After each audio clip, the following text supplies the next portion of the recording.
Good morning guys from Muang Kham. I've been seeing these trucks all over the place here. Old bloody military trucks. They've been using them for just carting rice and what was the other thing I seen? Like Garanga, just chock-a-block. Big four-wheel drive army trucks. We were walking up to the restaurant last night and within 30 seconds there was one parked on the road, then two straight after each other. They're monsters. Like Long Son with their hillbilly handmade bloody bush bashing work trucks.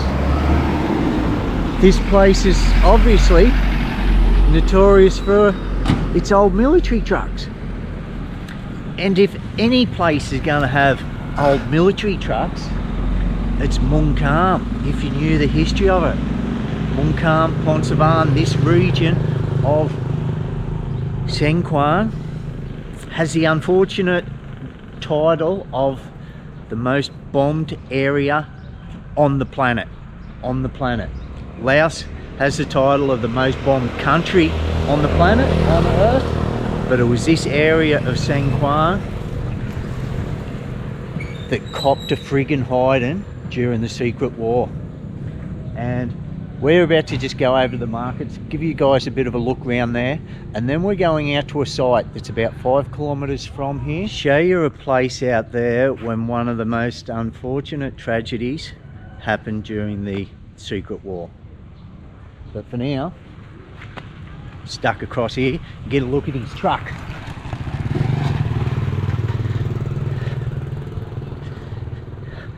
Geez, they're a solid rig, aren't they?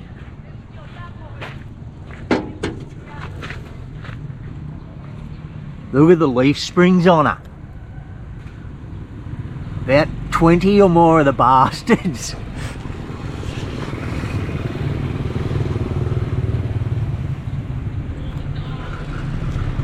Keep your eye out. This won't be the only one we see today, guaranteed.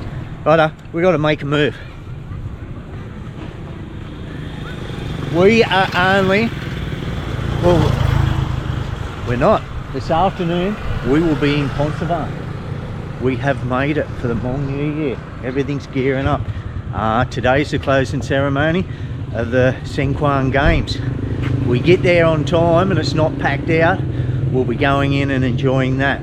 But because it's free, because there's a lot of international tourists in Xiangkhouang for the Hmong New Year, I'm guessing they'll go there as it's something to do. Today is the 22nd of December, guys.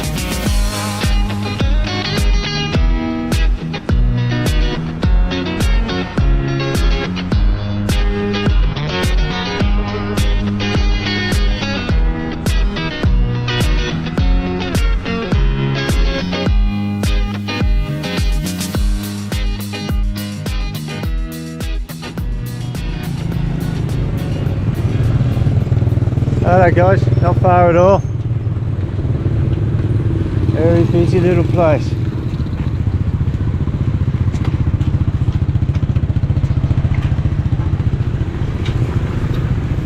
Had a quick look over here last night and even the evening, just as night was falling. It was a very busy little joint. Being a large Hmong area, I wonder how we'll go with the quality of knives here.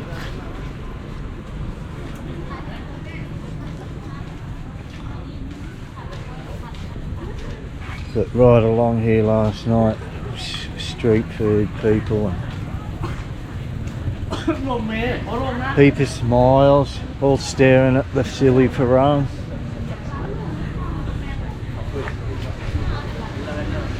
It is dark down in there. This is what I seen last night. She was selling some little budgies, some even littler ones over here.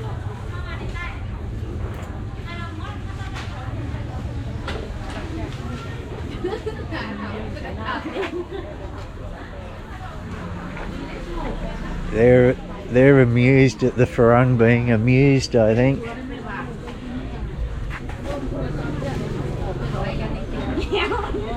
I'm wondering if this is the wood. Is this the wood that the ladies chew that turn their mouth red? อันนี้เป็นยังอันนี้นะเอาไปเห็นยังดังไฟป่ะ What is it? Just firewood? Actually just firewood Just firewood selling kindling. but this not just for the I don't Just know. to start it? Yeah, Just to start it. It burns good. Because It's, it burns good. yeah. Just for kindling. Split it up into splinters.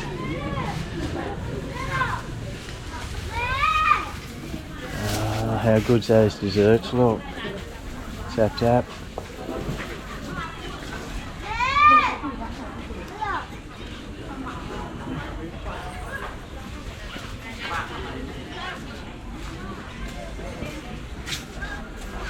So lady. Oh, they look good. They do. D.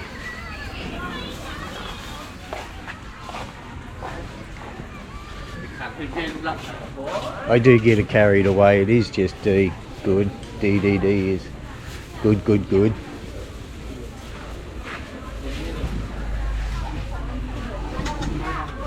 A lot of kids in here, isn't there? What is today? It's Thursday, isn't it? It's Thursday the 22nd. Wow. As I said, guys, it is a good sized town.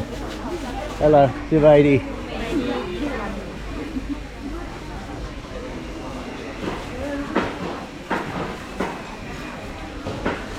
Not saying there isn't any here, but I'm yet to see another foreign tourist at the moment. And they do come here for the actual site that we're about to take and go and show you guys soon.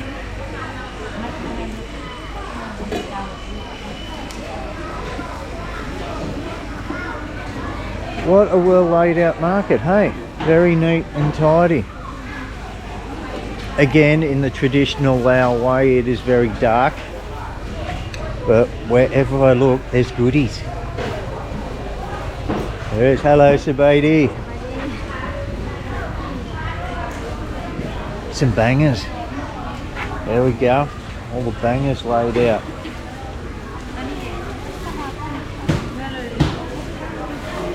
Hello. Hello, how are you, Sabaidi? Oh, sausages look good. Today? 10,000. 10,000? Okay. Where are you from?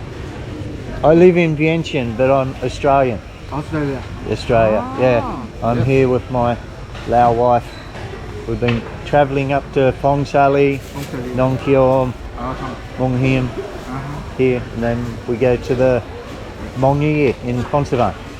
The red one is pork The red ones are pork. อันนี้ pork มั้ยจ๊ะ เมนเลยเป็นหมู pork Okay. One, two, okay I keep walking. one more. Okay. Yeah. I'll go out here. I'll meet you over at the car. Okay. Thank you. What is your name? Noi. Yeah. Tôi is Todd. Sit home. Todd. Todd. Yeah. My Lao name is Janton. Yeah. Janton. I love you. Okay. Nice to meet you, Noi. Bye bye. What a nice man, Noi. And spoke English very well.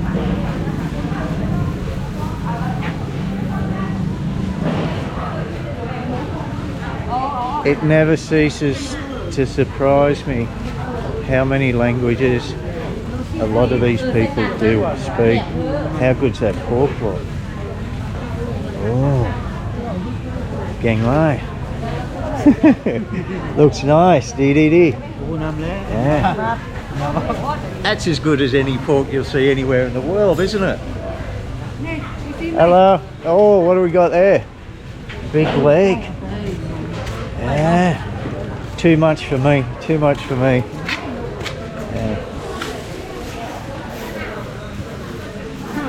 What's that? Big piece of liver. Some trotters. Some trotters.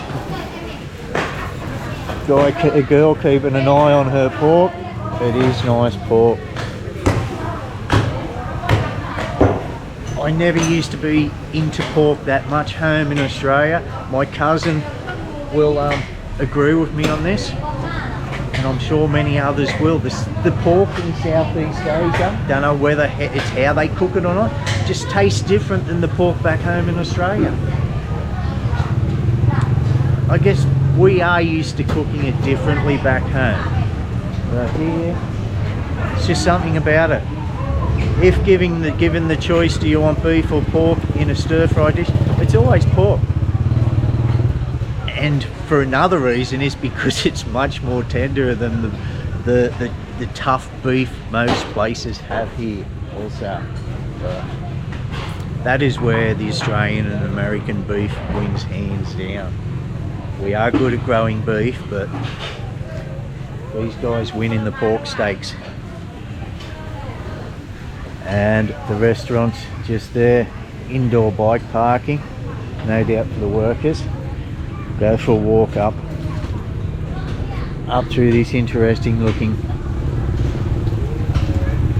laneway. I'm just looking at this rubbish, but it is rubbish that will get picked up. It happens in all markets.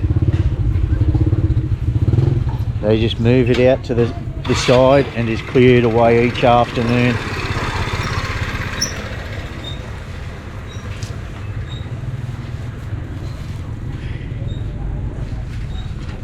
Hey.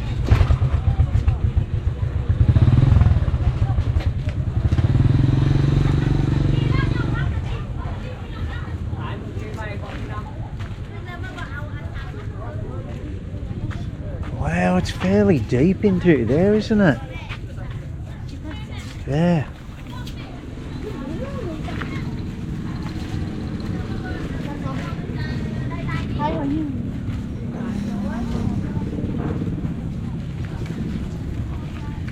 Everybody's rugged up. Am I the only silly bastard with a t-shirt on? Like, it's not that cold.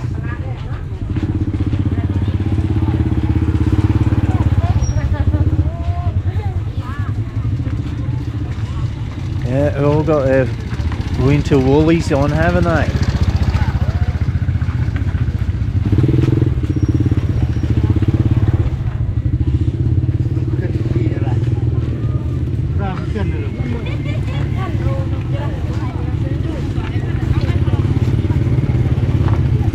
All in here getting the winter woolly bargains.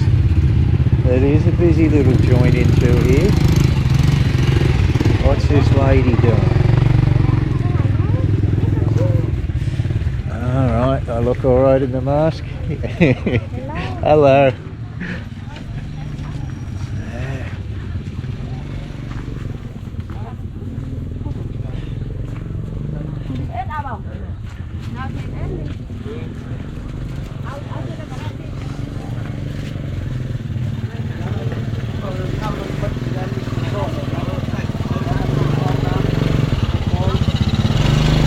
I'm yet to see any knives, guys. Like, there was that type of a shop when we first entered, but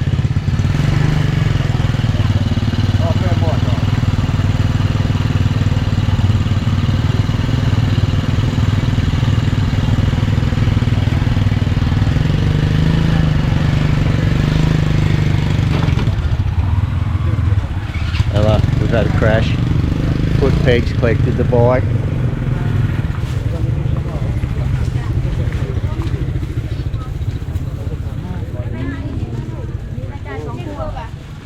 See what they've got up this end.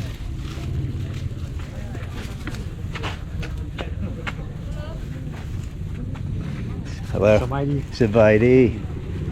Hello. Here we go. Yeah. You can usually tell these by the blue and red banding that they're just the mass-produced knives. Built in a factory in Xiangkhouang somewhere, I've come to learn.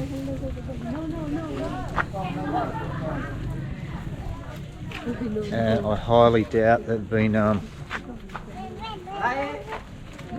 made with the leaf springs off trucks and cars, like our old mate, the Hmong blacksmith in Luang Prabang does. If you missed that video and wondering what's going on there, we did catch up with him.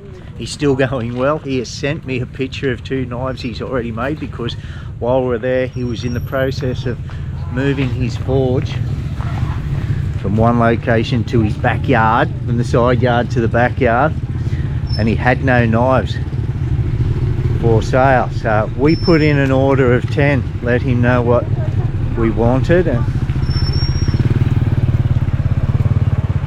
said it takes him about 3 days just to do one blade.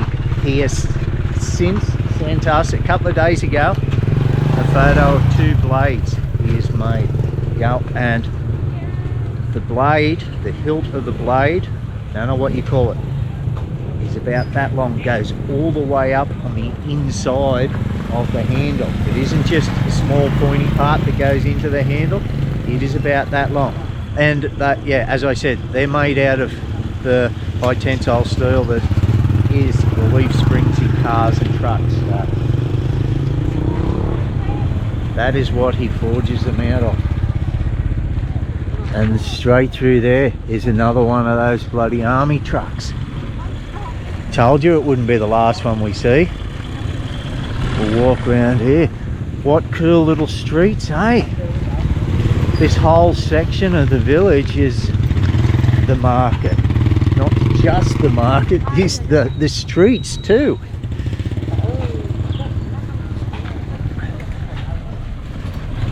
Easy way to lose your wife into here, but be meeting her back at the car soon. Hey, if you can't find it in Muang Kham, you can't find it anywhere.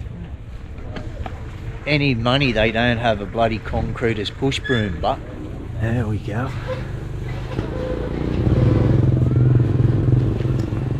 For their age, they're not in bad nick, are they? They were absolutely built to last. This one hasn't got a winch on the front of it like the previous one did. Righto guys, I just went back to grab my camera to take some photos of this place. Thought I'd come up and take a photo of the truck again. There's another one here. And they're not military trucks now, they're privately owned. That dude's just carrying beer lao in the back of it. As I've said, I've seen rice, I've seen garanga. Seen one just loaded up with bags and a couple of fellas sitting on top of it. But, so cool. We bought some of these mandarins on our way out of Muang Kham yesterday. They're from up in Huapan. They're like candy, they are so sweet.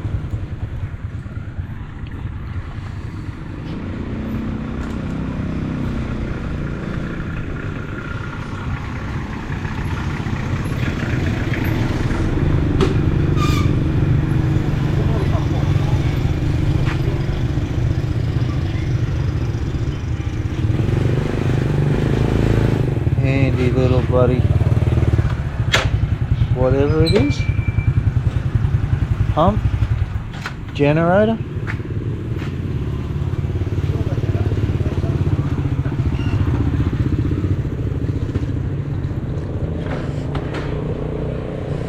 Yeah, a lot of these tools are just factory made now. This post hole shovel thingy over there. That's what didn't last long at my place, because it's just welded on where the post goes in. It's the first thing to break. They are cheap though. I think it was about $3, so it didn't worry me. I got good use out of it. Just went and replaced it with a one-piece thing now. I often get the look of fear in some of the locals' eyes when they see a foreigner walking around talking to his hand, because not everybody has seen a GoPro before, so it could just, I don't know what it would look like to them. A GoPro Seriously, doesn't look like a camera, does it? Not on a stick.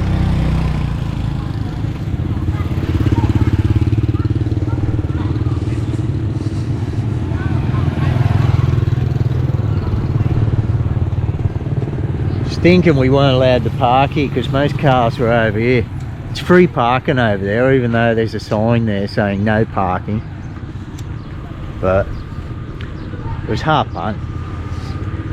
50 Aussie cents, so 30 US, and the guy looks after it. He was a quiet young man, too shy to get a date. Enlisted in the infantry, spring of '68. The army taught him how to march. They stuck him on a jet, had him crawling in a tunnel. It was right after Tet, with a flashlight and a 45. Was a long way to go for a boy named Charlie. There was snakes and jungle, there was all kinds of gnarly. There was fighting somebody, everybody called Charlie. Was a mean kind of joke, this Charlie fighting Charlie. Way down in a tunnel where the fallen angels dwell, there's a quiet young man a-crawling into hell. With a flashlight and a 45. Charlie fighting Charlie, trying to survive. Charlie fighting Charlie just to stay alive. He came back home. He drove real fast in a hopped up super sport, 6 speeds of badass. Stoplight dragging, he's the fastest thing around. He's all jacked up, screaming through town. Whistling past the graveyard, coming unwound. Yeah, yeah, yeah. Yeah, yeah, yeah.